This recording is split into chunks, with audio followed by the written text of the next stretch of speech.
Assalamualaikum warahmatullahi wabarakatuh. Segala puji bagi Allah yang memberikan karunia-Nya kepada kita sehingga saya bisa menyaksikan depan kalian.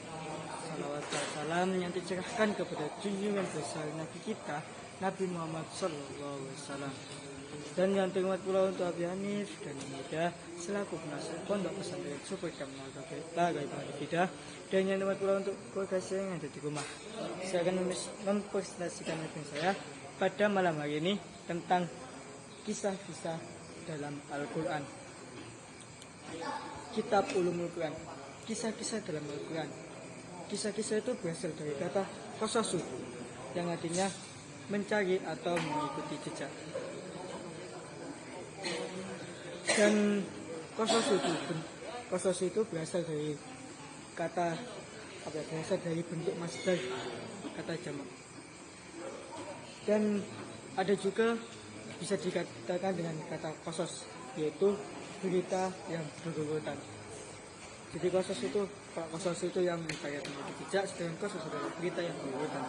Dan kisah-kisah itu artinya juga atau pengertiannya itu kisah-kisah itu adalah berita mengenai sesuatu permasalahan dalam masa yang saling berurutan. Jadi kisah-kisah itu adalah berita mengenai sesuatu dari berita mengenai permasalahan itu tadi yang dalam masa yang saling berurutan. Jadi masanya itu urut. Dan menurut Rasul Quran artinya menurut Manaqolil Al-Quran, Rasul Quran adalah atau kisah-kisah Al-Quran adalah pemberitaan Quran tentang hal-ihwal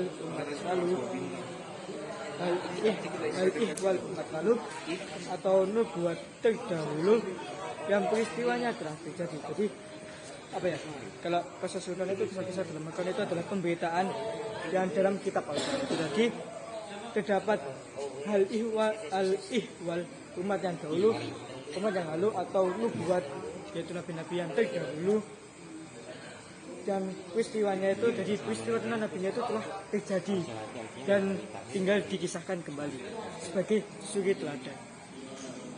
Macam-macam kisah dalam Al-Quran itu juga ada menurut Manaqolil Al-Quran.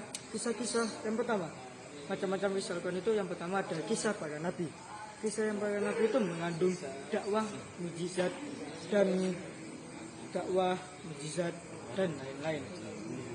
Sedangkan contohnya itu kisah para nabi itu contohnya kisah Nabi Musa, kisah Nabi Muhammad, kisah Nabi Adam, dan kisah nabi-nabi lain yang ada banyak lagi. Dan kisah-kisah yang berhubungan dengan peristiwa masa lalu.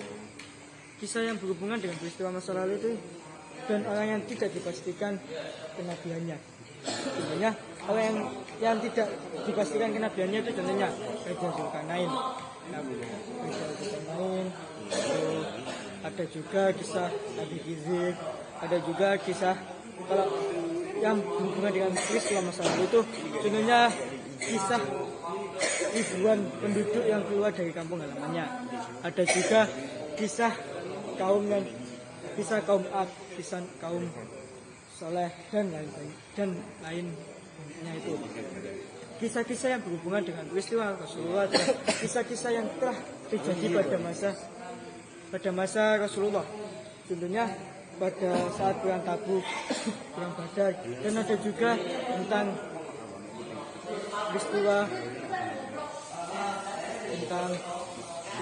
perang Khandaq dan peristiwa tentang Muhammad diangkat menjadi nabi dan lain sebagainya. Dan tujuan dari kisah-kisah itu sendiri adalah menurut Muhammad Jibrin, yaitu menetapkan waktu dan kerasulan,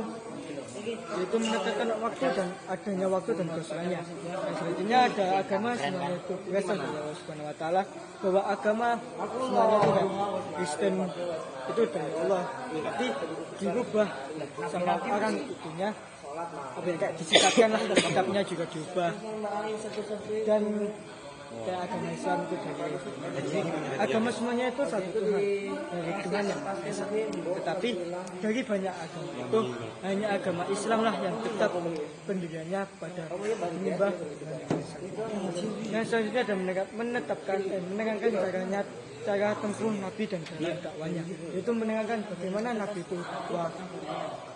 Yang selanjutnya adalah menerangkan dasar sama antara agama Nabi Muhammad SAW dengan Nabi Ibrahim. Yang selanjutnya adalah urgensi mempelajari kisah-kisah tentang, yaitu menurut mana bahkan mempelajarinya itu memiliki banyak faedah dan juga menjelaskan asas dakwah menuju Allah dan menjelaskan pokok syariat yang dibawa oleh para nabi, dan juga menunjukkan hadis Rasulullah SAW dan memperkuat kepercayaan dalam mukmin, membenarkan para nabi yang terdahulu dan menghidupkan kenangannya dan menjadikan suri teladan yang baik, menampakkan kebenaran Nabi Muhammad SAW dalam dakwanya dan sebagai memperkuat keimanan orang mukmin, menyimak kebohongan ahli kitab dengan hujah yang membenarkan keterangannya dalam banyak pertanyaan yang telah diajukan oleh ahli kitab. Oke, sekian dari saya. Jika kata menemukan, assalamualaikum warahmatullahi wabarakatuh.